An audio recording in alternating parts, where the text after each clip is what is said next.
Hi, third grade. All right, today we're back in the book of 1 Samuel.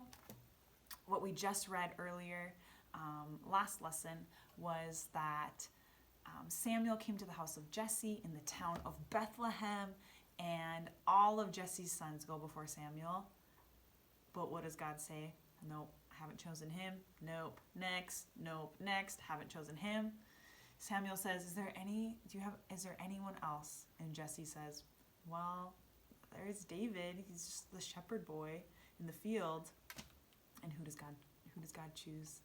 David. Because God does not care. He doesn't look at the outside. He cares about our hearts. And so David's heart, we learn, is in the right place.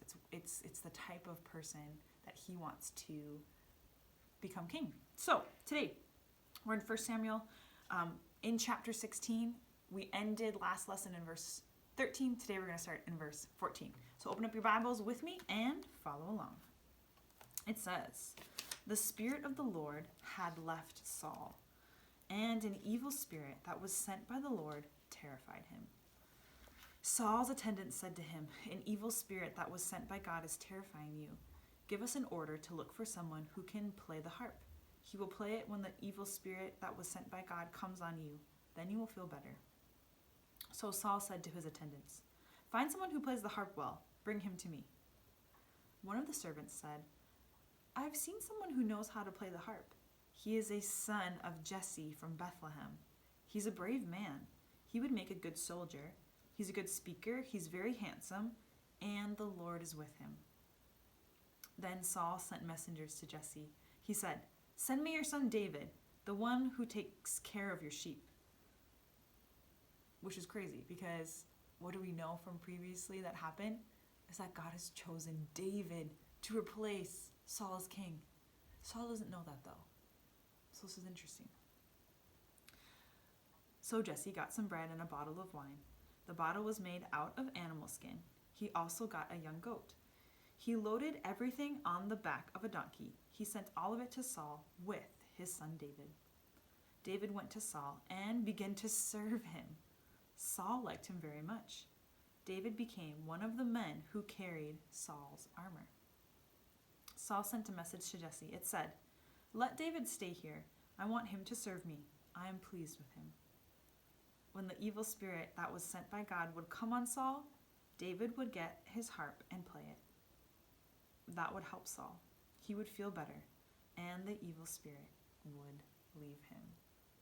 Whew, kind of a crazy story today, but we're going to be continuing to read as we continue our Bible survey how God is going to use David in Saul's life. Kind of cool. So I'll meet you behind the screen. We'll take a look at our workbook lesson today, 28.2, David serves Saul.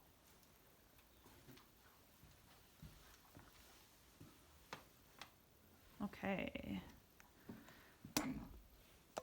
Bring this down, open up your workbook. It looks like this today. All right, David serves Saul.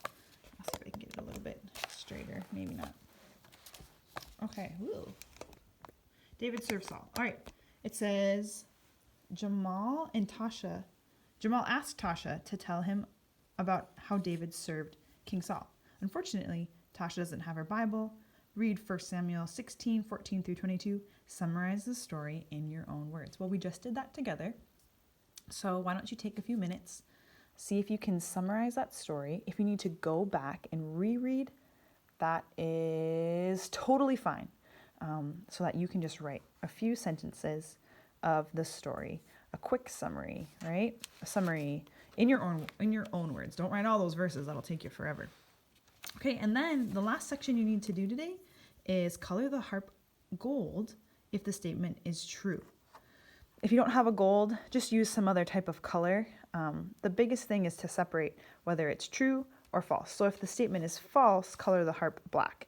Doesn't matter. If you want to color the true statements blue and the false statements red, that's totally fine. Just separate so that you can tell which one is true, which one is false. And if the statement is false, rewrite the statement to make it true. So, for example, if I said Miss Jacobson's first name is Brittany, well, that would be false. So I would want to rewrite that sentence to make it say Miss Jacobson's name is Courtney. Okay? So that's all you have to do today. Kind of a short little worksheet for you to do. Not all of these are going to be false, so only rewrite the statement if it is false. Okay?